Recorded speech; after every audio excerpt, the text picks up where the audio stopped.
The Golden Rule, revisited and reimagined. Treat others as you'd wish to be treated. So it goes.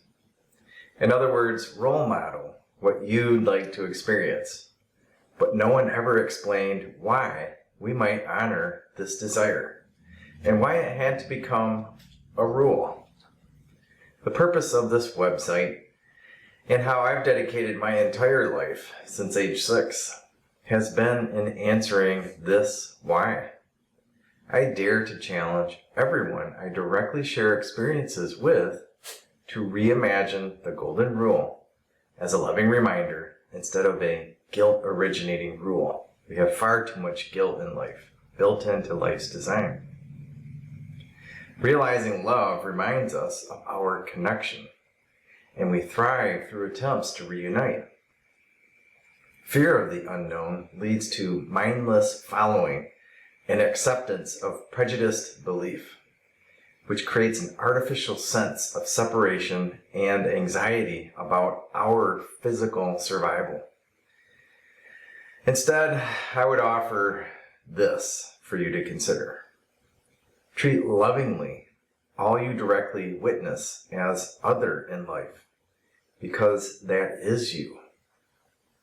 My version of this well-known expression serves as a loving reminder of something we've all forgotten, because we had to in order to know we even exist. Hang on, I'll explain. My reminder encourages us to check in with each other often on how well we are engaging life and remembering the impact that we project into life. You know, a person who most consistently demonstrates a way of being together, which we personally agree with, we might call them a leader. Is their role modeling of a reuniting way or a diverging way? Let's take an example. Dr. Martin Luther King versus Adolf Hitler. Hang on. I know that's extreme, but I'm trying to prove a point. Which person inspired awareness and loving reunion? Which person manufactured fear, separation, and resulting pain? Which person had voluntary followers who conformed others with fear? Do we see similar disparity in today's organizations? Is leadership really even necessary? What do you feel is the purpose for having and following a leader? Some people rarely, if ever, feel the need to follow someone else, nor to lead anyone. Often, these people who just flow with life are labeled leader as a result. And despite no intentional desire or action to lead, others follow them anyway. Why? Do we admire or envy their ability to flow with life, unaffected by its hustle and anxiety, which we are now questioning as artificial and unnecessary? Do we admire or envy their presence and availability to others? They exude love amidst chaos, chaos expressed as frenzied competition, envy, guilt, and shame. How? We are attracted to life that inspires us? To inspire, should we be available and present to others? Those we admire inspire because they seem to be in the moment whenever and wherever life needs them. How can they be so selfless, loving, and affirming to others in need, despite their own needs? Perhaps they are truly fully aware, fully self-aware. Hang on. Capital self means something radically different than the standard definition of to be a person or a self. I'd like to suggest a neutral definition of leadership, that leading is the act of offering compelling vision for what life could evolve towards, and the timely, meaningful, genuine support of others inspired enough to follow. as they realize that vision into a shared, affirming, and evolving story. Yes, life is essentially just story. Evolving storylines that merge and diverge. Perhaps we admire those who unify us into a shared, evolving storyline. Perhaps we voluntarily follow those who only see one evolving story, one shared reality.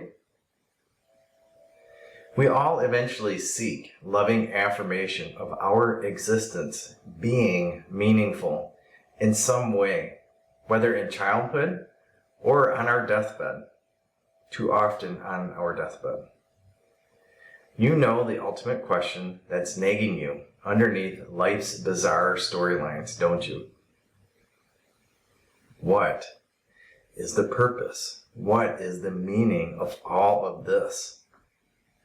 Perhaps leaders are inspiring because they help us to answer that question together. Are you seeking a loving affirmation of your and our existence being meaningful in some way? Seekers are often unknowingly leaders, seeking results in leading, seeking clarity through direct witnessing of life's intricate connections, and ultimately the reason for all strife and bliss. This brings a sense of peace and acceptance, resulting in selfless supporting in the shaping and execution of life's evolving storyline. That's a mouthful. Please think about that. To offer genuine affirmations requires a direct witnessing of an other's own sincere exchanges within the evolving storyline.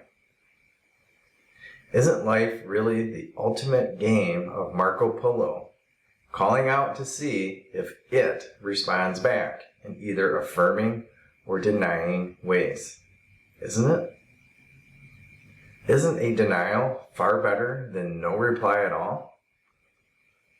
How sad it could be, how sad it must be, to realize that one is truly alone.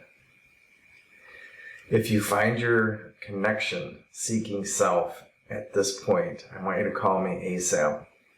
Suspecting all that is lovingly suggested so far then, why then is it so difficult to demonstrate by going first as an active, acknowledgeable leader? Perhaps we're unsure of the current storyline?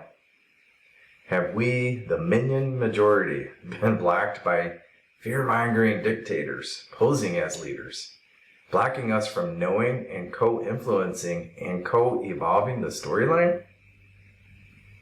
Are we essentially blocked from sharing in the origin of activity above us? Are today's authority-driven managers keeping us down out of fear and a false sense of power that they're grasping to? Are they intentionally making us feel unworthy or unable to share in the genuine act of leading? Or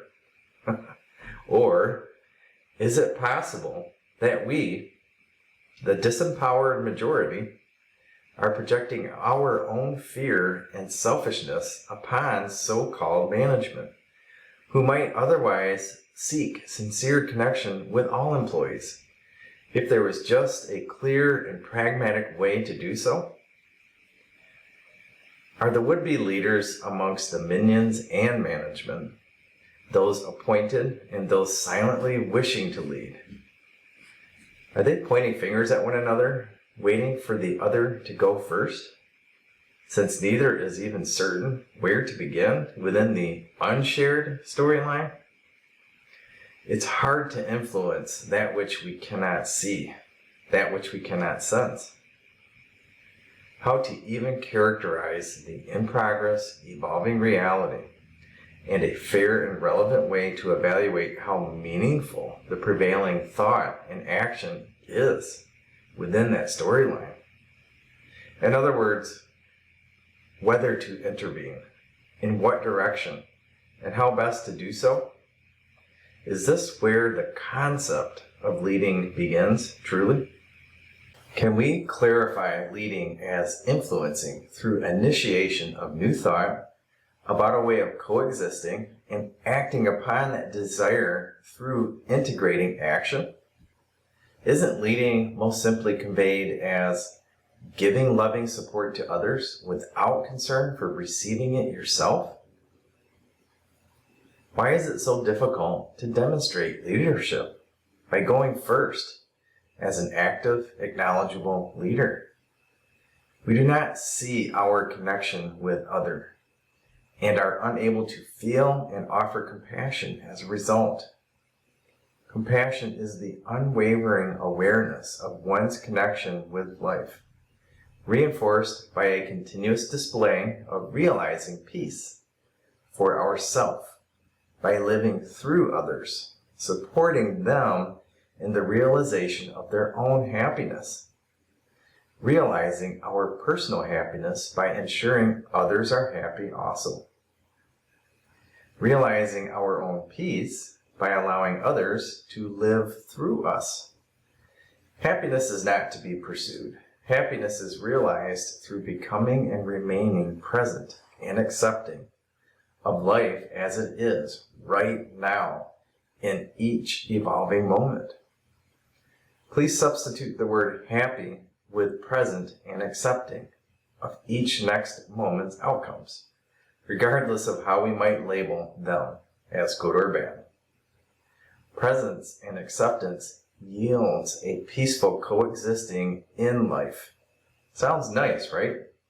So why is this so hard to role model and realize together?